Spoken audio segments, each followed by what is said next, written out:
Guruve Gaurachandra Radhikaya Tadare Krishnaya Krishna Bhaktaya Tada Bhaktaya Namo Namaha Vancha Kalpatrubhyascha Kripa Sindhu Bhaivacha Patitanam Pavanebhyo Vaishnavebhyo Namo Namaha Jaya Sri Krishna Chaitanya Prabhu Nityananda Shri Advaita Gadadhara Shivasari Gaura Bhaktavinda Hare Krishna Krishna Krishna Hare Hare Hare Rama Rama Rama Hare Hare.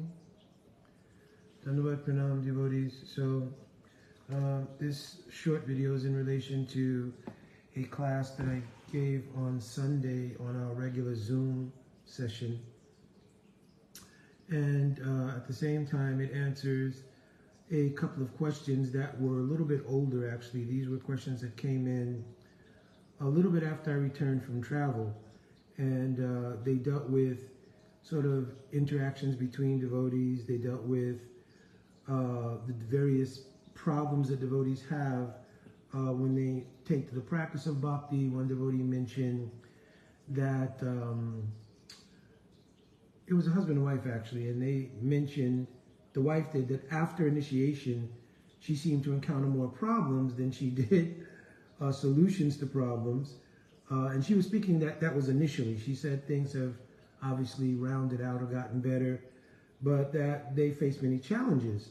And she mentioned even that there were challenges in the marital relationship by the different, speeds at which they were unfolding in the process. So I just want to speak a little bit about the psychology, which is what the title is here. I gave a whole class on this on Sunday, but here I'm just doing something very brief. The psychology of the aspirant in the practice of bhakti. I've often spoke, even from many, many years ago, that actually when I was graduating high school, I was going to go to college. I was undetermined about what I wanted to study, and somehow or another at that time, just false ego and other social status things said, oh, we should do pre-med or something. But obviously I didn't really have an interest in medicine. It was just simply a social phenomenon, among my peers, who's going to do what and what's prestigious and what's not. But anyway, in the course of being more realistic about what I wanted to study, I looked at psychology and sociology and the human sciences. And by that time, I had already had an introduction to yoga and to bhakti and so forth. Not so deeply, but I had an introduction. And one of the things that I certainly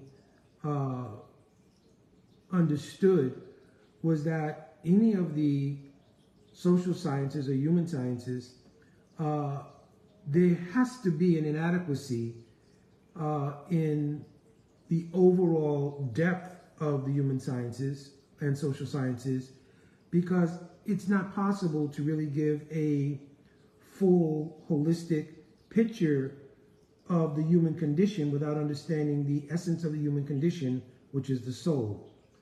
So that was a very big turning point for me in even looking at an academic pursuit, because I thought, wow, how could it be that something which purports to be an answer to many of the psychological, emotional, and other human experiences to deal with issues that arise within it, how could that be if the very essence of the human being, which is the soul, is not something that's front and center? So I brought that up because when devotees take to the path of bhakti, also there is a sense of psychological adjustments and emotional adjustments that go on. And in many cases, devotees are unable to synthesize what's in the practice and the various emotional and psychological adjustments that are going on. And therefore they feel that there's a need to look towards the social sciences for some answers to some of these things, because they have not seen where it might be in the canon of our theology. So a couple of things here. One is that part of the issue is that there's a lack of familiarity with the expanse of Gaudiya theology.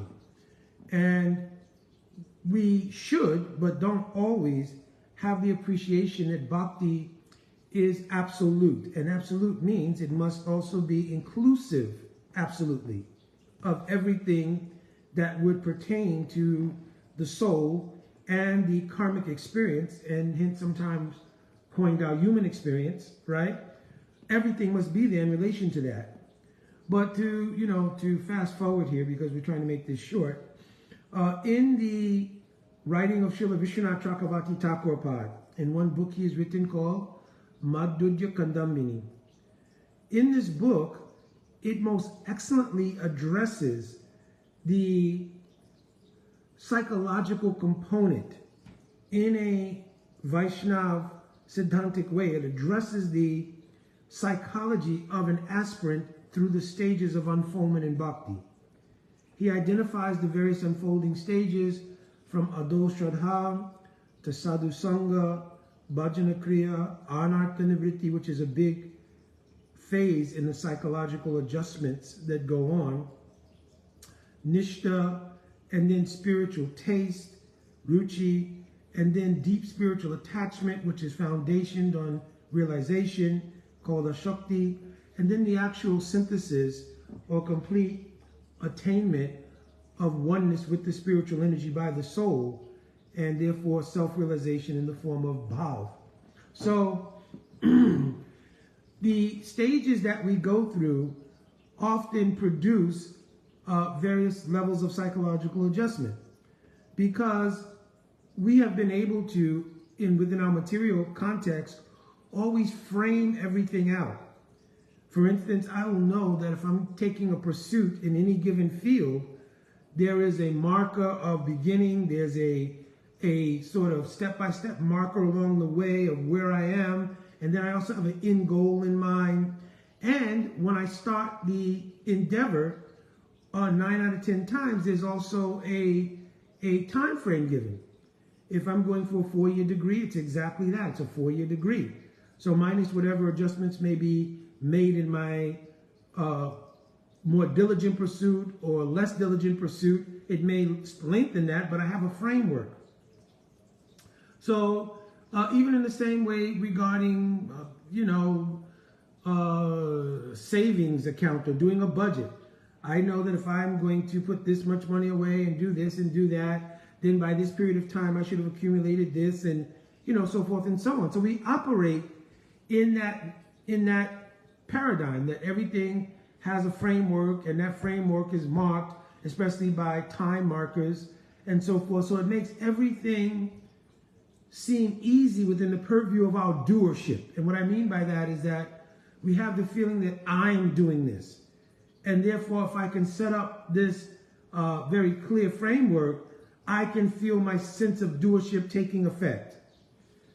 But here's where the first big psychological adjustment in Bhakti comes, and that's that we are not the doer. That only Bhakti is based on the desire of a jiva to take on a mood of service towards Bhagavan. That desire then requires mercy or kripa, and that mercy and the dispensing of that mercy is not in our control. So one of the first areas of extreme psychological vulnerability is the realization I'm not the controller. I'm not the doer. I'm absolutely and completely dependent on Bhagavan. I'm absolutely and completely dependent on Sri Guru and the mercy of Sri Guru in order to move forward in this process. And therefore the doorway and one of the first angas of Bhakti, or Saranagati, speaks to that. That the very first thing I have to realize is all of my endeavors, anukulyasya sankalpa, pratikulyasya vivarjanam. The perspective I take on what's good and what's bad is no longer in relation to me, but it's in relation to Krishna. Rakshashiti vishwas goptrave varanam tata. That now I have to have a vishwas. Literally, vishwas is a very interesting word. It's composed of two things in Sanskrit, V and Shwash. And one meaning of Shwash is to breathe.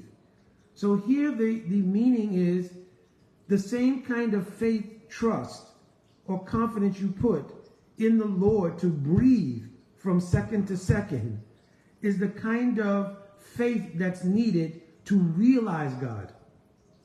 Think about that. The same faith you put that I will take the next breath because it's completely out of your control. That same sort of dependence. I am depending on God, Rakshishiti, that fully He's protecting. And a lot of times devotees translate this as protecting the physical body and so forth, so on. But really the implication here is protecting my pursuit of self-realization and service to you. You can protect me from all obstacles in regard to that. And you can maintain. Goptrave Varanam Tata doesn't mean just maintaining my house, family. If I'm brahmachari, maintaining my brahmacharya and my ability to function in society. Here, Goptrave Varanam Tata means, oh, Krishna is my maintainer in a sense that it is Krishna through Guru Parampara and eventually Guru who's subsidizing the power to perform bhakti. Because Atahashi Krishna Namadi Nabhavat Grayam Indriya. The material senses have no capacity to perform bhakti. You cannot see with your eyes darshan of Thakurji. You cannot chant with your own tongue the Hare Krishna Mahamantra. It requires the subsidy coming from the Kripa of Guru to make suitable your eyes to have the ability to see through the vision of Guru's Kripa what is darshan of Bhagavan.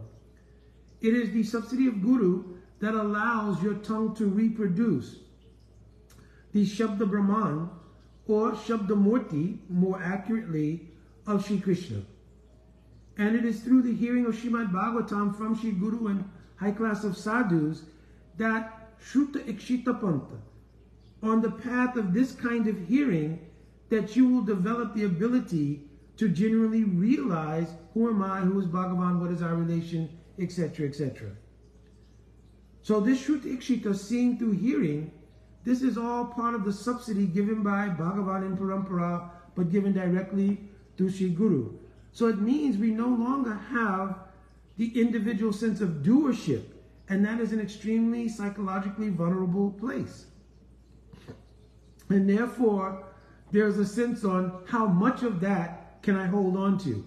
All right, I'm willing to give something. I understand we have to do Saranagati. So I'm surrendered.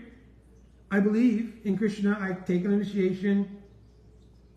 I'm following the principles, everything. So listen, what more do you want from me? Right? Sometimes, and I'm being facetious here, but sometimes subtly that becomes a mentality that, okay, I've given. What do you want? Right? But of course we know that the very nature of the relationship with Krishna is described in pure bhakti. Anya abhilas sunya. Right? The suffix ita is added to the phrase anya abhilasita sunya. But here the idea is anya abhilas sunya. So no other desire except anukulin Krishna nusilanam. That all endeavors, sil dhatu, in the word silanam means endeavors, right, of the body, the mind, and spiritual moods, everything should only be for Krishna's anukul. So it doesn't leave any perspective for my self-interest. And I've spoken on this just unlimitedly for my own edification as well, over these past months, weeks, and so forth, right? That no room for self-interest whatsoever. That again creates such a vulnerability in the psyche. That nothing for me, everything for Bhagavan, Hari Guru Vaishnava, I have no control over it either, right? It just makes us so vulnerable that now, because we've not experienced necessarily that, I'm phrasing this in a way to make the philosophical presentation more clear. Because obviously people have practiced bhakti in a previous life perhaps, therefore it's not the first experience. But I'm speaking of it in that context just to give an idea or more clarity around the concept overall. So, the idea that I've not experienced that before, that for the first time in my life I'm experiencing an absolute idea of I don't have control. I'm completely vulnerable in that sense. And there's not even a prospect for reacquiring self-control, because everything that is acquired is to be used in the service of Krishna. So this is a complete state of psychological vulnerability. And because of that, Haribol Sadan Siddha Prabhu, Dandavat Prem Didi also. So this is a really vulnerable state. So naturally, there'll be times in the beginning stages of bhakti, which are called anishtita bhakti. The word nishta means, what is it? Nishta nischalaya yasha iti nishta. One description is given of nishta. It means nischal, means there's no movement or fluctuation or oscillation of the consciousness between material and spiritual. Because through the beginning of bhakti, that vacillation between being spiritual and trying to deal with the material world, that's a constant thing. So the stage of nishta means when that has subsided and there's a dominance of the influence of the spiritual energy, and therefore one's consciousness becomes more placid, more calm, and is more able to digest the spiritual energy, and that gives rise to experiencing what is called ruchi, the stage called ruchi. So in this earlier stage of anishtita bhakti, which means bhakti that's not steady like that, there are 6 different stages. One stage is called utsamai. So utsamai has been translated as false enthusiasm. I don't really like to use the word false enthusiasm, but it is truly probably the easiest and most available English translation of utsav mai. Utsav means enthusiasm. Mai here means that's not substantive. In other words, it's come about through mostly material experience. For instance, the first time that you may go to visit a temple, and when you go to the temple, the atmosphere is very peaceful, the cultural attraction, perhaps if you're not from India or something, and the cultural attraction of the deities, the colors, the beauty of their dress, the incense in the air, and then of course you experience the devotees if they're proper devotees and they're very kind, very soft-hearted, and then prasad is served, it is very good, and then the atmosphere overall is pleasing to the senses, and the dominant feature of your experience is how it was pleasing to you. There is no substantive idea yet or any philosophical basis or foundation of how it's pleasing to Krishna. So in the very beginning, the thrust of enthusiasm for going to the temple, being around the devotees, is the pleasure that it gives to the aspirant, right? Now, because that pleasure, like any pleasure in the material world, is temporary. And what I mean by temporary here is that it's not truly pleasure of bhakti, because the dominant feature of it is related to ourselves. Like Atma Indriya Priti Tare Bhale Kam in Chaitanya Charitamrita. Atma Indriya Priti Tare Bhale Kam. So the kind of self-pleasure in any context that's based around us, our self-interest, our happiness, it is still called kam. Kam here means self-interest. You understand? My happiness. So it is not that my experiences at the temple in the very beginning and the enthusiasm around it is born from so much deep realization about a desire to serve Krishna, as much as it's very resonating with my happiness. This is a peaceful place, nice prasadam, nice devotees, even the music is nice. You understand? So therefore, this first stage of enthusiasm is called utsamai, or like a false enthusiasm, because it is not foundation. I've given the example on the class that I had Sunday. If you get one of the kind of things that you have to buy from a store and put together yourself. So there's usually 2 phases of this. One is the instructions, which many people toss away because they're always so complicated. All right, some people live by them. My wife lives by, give me the instructions, and she puts things together. All right, for some people, they'll just figure it out. But in either case, there's one phase where you may put the structure together, but you've not added the glue or the nails or screws, which are the binding elements of that structure. So in the same way, when we come into bhakti in the beginning, there's just an overarching kind of structure we've imagined in our mind from based on what we've heard and could digest about what we believe bhakti to be. Still, because there's not enough theological, philosophical depth to that, it doesn't serve as an adhesive to that structure.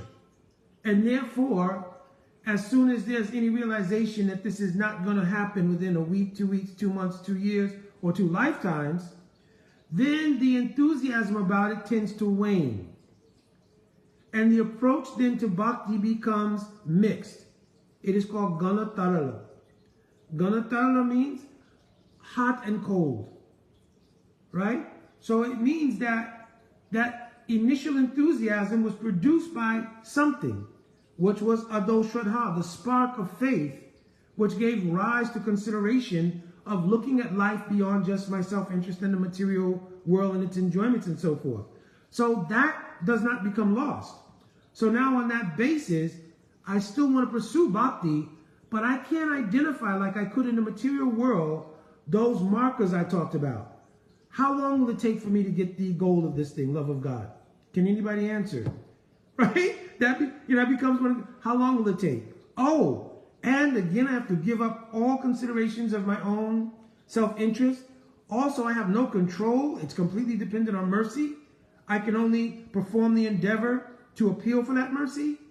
Wow, so I'm super vulnerable, and I don't even have a time frame of when this will be over. Even if a person is in prison for a crime, they get a sentence, and they could say, well, it's 20 years. Or even if it's life, you can record, I have life in prison. But in bhakti, there's not even a direct idea how long we'll be in this particular position. I'm talking about in the very beginning. Obviously, as you begin to mature, you begin to be able to see things more clearly. And those markers appear to you in the forms of realizing the steps of bhakti spoken about by Vishwanath Chakravarti Thakur. Ado Shraddha, Tata Sadhu Sangha, Bhajana Kriya, Anatanavritti, etc. Right? But in the beginning, that's not there. So the approach to bhakti now becomes sometimes enthusiastic based on what I've understood already, but sometimes, oh, this is not easy. So it becomes hot and cold. And when that happens, because we are still in a phase where that idea of being the doer is not completely erased from the consciousness. We have not completely gotten rid of that. It reemerges as the attempt to adjust bhakti in a way to make it more easily digestible for us. So we start to consider things. Well, maybe it would be a good idea because I've seen that within the temple, there is a category of people practicing. They're the ones who wear the orange and everything, or the saffron, if you're familiar truly, right? And they seem to have gotten a lot of this. So maybe I should just go ahead and do that. But on the other hand, I mean, I still have a desire to be married, or I am actually married. So what would happen to my wife or my children, especially if I have children? How will I make a living? So in this way, from that sense of doership, you start to contemplate so many options of how to adjust bhakti to make it more suitable to your position of vulnerability. And this is called Vyuda Vikalpa. Vishwanath Chakravarti Thakur identifies this stage as Vyuda Vikalpa. The tendency to try to examine how to adjust bhakti to make it more conquerable, so to speak. When that happens and you realize, as you, of course, were informed in the beginning, your doership won't have any true influence here. Everything is really about saranagati, meaning the complete surrender and the appeal for mercy. It creates a situation psychologically of, all right, I give up. I can't walk out the door of bhakti because there's too much of a resonance of understanding to just leave it alone, but really pursuing it seems difficult. What that does is open up the floodgate for all the previous material impressions to try to flood back in. That stage is called Vishaya Sagara. Sagara means ocean. Vishaya means material impressions or material enjoyment. Here in this case, impressions of material enjoyment. Suddenly there's this flood of old habits and things, and we're trying to deal with it, right? And it seems overwhelming. That's why Vishaya Sagara. Just like if you picture yourself in the middle of an ocean it's a hopeless condition in many ways, because you're thinking, what will happen? Still, in the bottom of your heart, there's some hope. A helicopter or a ship or something may pass. But it's a very tenuous time, because it seems like, what can I do? Again, I'm completely vulnerable, and I don't have any sense of doership here to change things. I tried that. That was Viudvikalpa. It did not work. Now I'm immersed in this position, Vishaya Sagara, of being overwhelmed by previous material impressions. So at that point, the practices that we were doing, right? Hearing, chanting, associating, by the thrust of that influence of material impressions, they become affected and they begin to wane slightly. This is called Niyamakshama. This is the fifth stage in the psychological sort of unfoldment, so to speak, or psychological adjustment period. So now it becomes harder to chant. Being harder to chant, especially during Brahma Muhurta hours, and especially with concentration and absorption, a sense of frustration comes in. I have to do it, it's a duty. So then I'll chant Hare Krishna, 1 round. Hare Krishna, okay, 2, how many rounds is that? Right? And because there's not a sense of synthesis between the heart and the sadhana, then the sadhana cannot truly reciprocate realizations with the aspirant, and therefore that distance due to niyamakshama, right, causes a further kind of mood of, I can't live with it and I can't live without it. Psychology in the aspirant. Then one realizes, listen, the only way this will be reconciled, only way this will be adjusted is by mercy. And this is the stage which is very helpful, because it's at this stage that one gives up the sense of hopelessness and places all the hope which should have been placed at the lotus feet of Shri Guru. Shri Guru is a representative of Bhagavan. Places all hope at the lotus feet of Shri Guru and Sadhu.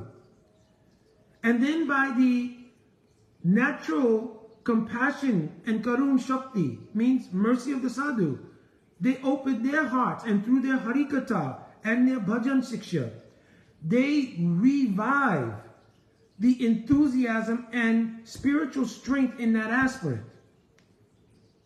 Once that happens, then again the aspirant's practice becomes subsidized more significantly, and they begin to more deeply chant, hear Harikatha, associate with sadhus, and in this way they develop spiritual strength.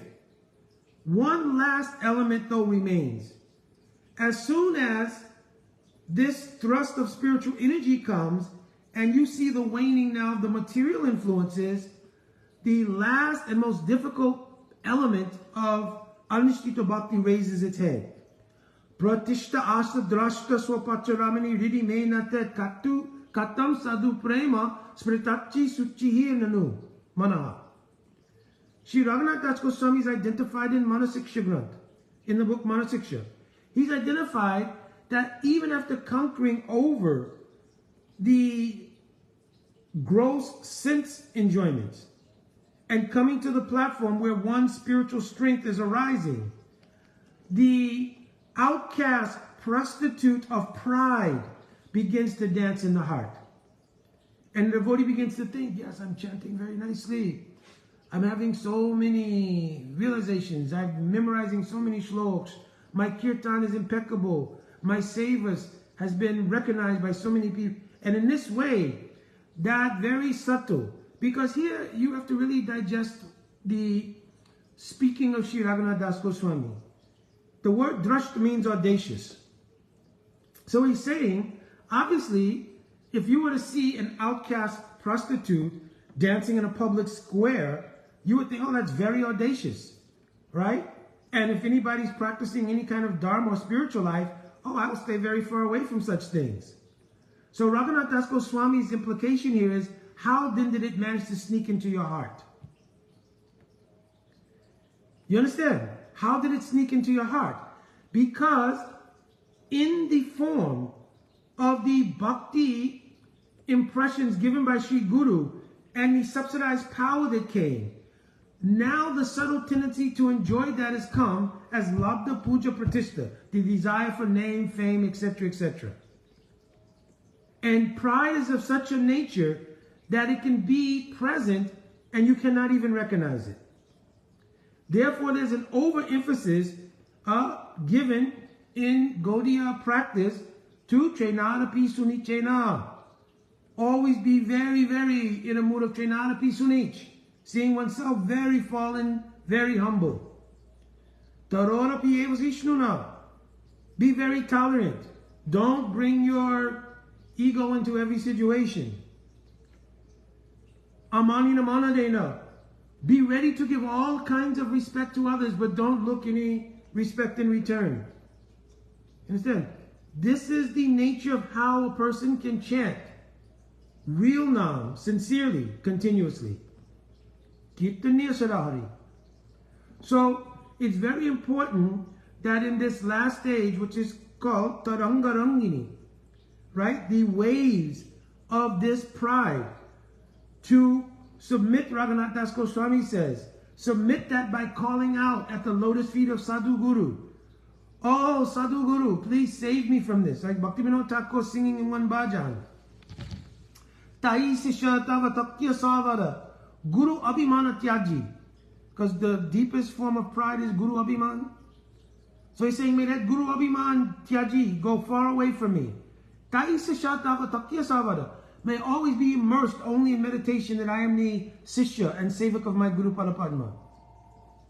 This deep absorption in this mood is where the constant flow through Parampara of the Satam Prasanga Mamaviya Samvido Bhavantirit Karina Rasanayakata, the Rasakata and Rasayan, that tonic also, because Rasa is Rasayan until eligibility comes. What I mean by that is that, like in the third shloka of Srimad Bhagavatam, Falstuti verse of Bhagavatam, Pibata Bhagavatam Rasayam Alayam. Alayam here means until the person has become eligible to taste rasa. What is the eligibility for tasting ras? Vyatiti bhavana vatma yastamakkara bharabuhu ridi satvale ujjale bhadam. When the heart is illuminated by Suddha Sattva, at that time bhadam, it can hold up the rasa samagri of bhakti. Prior to that, alayam, during the period of unfoldment, that same rasa will be rasayan, means like a tonic or medicine to heal the conditioned state of the consciousness of the jiva and bring them to the point of eligibility to taste rasa. Understand?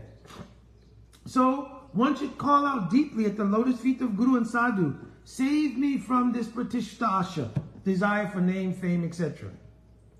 So these 6 stages of Anushtita Bhakti are the basis under which much emotional, psychological adjustment and even apparent trauma goes on in an aspirant who's trying to practice bhakti.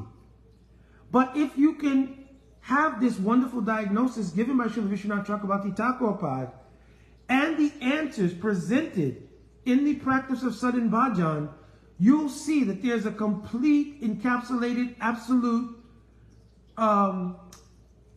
existence of everything needed to progress in bhakti without going outside the framework of the practice of Sudha Bhakti or Swarup or Siddha Bhakti. Vishwanath Chakravarti Thakur and Bhakti Rasamrita Sindhu Bindu, and of course our Srila Rupa Goswami Pad in Bhakti Rasamrita Sindhu have outlined. Bhakti may be practiced in different ways. Swarup Siddhi Bhakti, Arop Siddhi Bhakti, and Sangha Siddhi Bhakti. Understand? So you need to understand the difference between these 3 things. I'm not going into detail here now.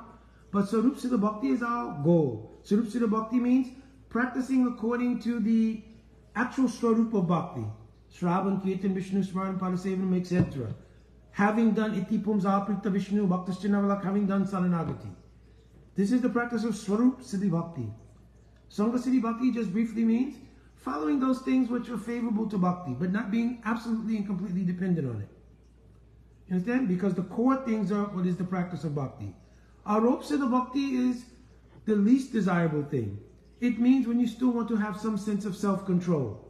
So I like playing music, so I'll play songs about Krishna, and this way there's some compromise between my desire and the desire of Krishna. You understand? So it has some connection with bhakti, but arop means it's assigned to my self-interest as well. You understand?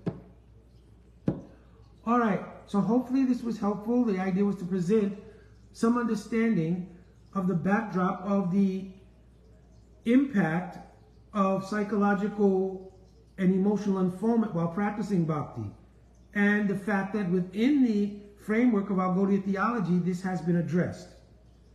And also the remedies for these things have been addressed. It's not that the remedies changed.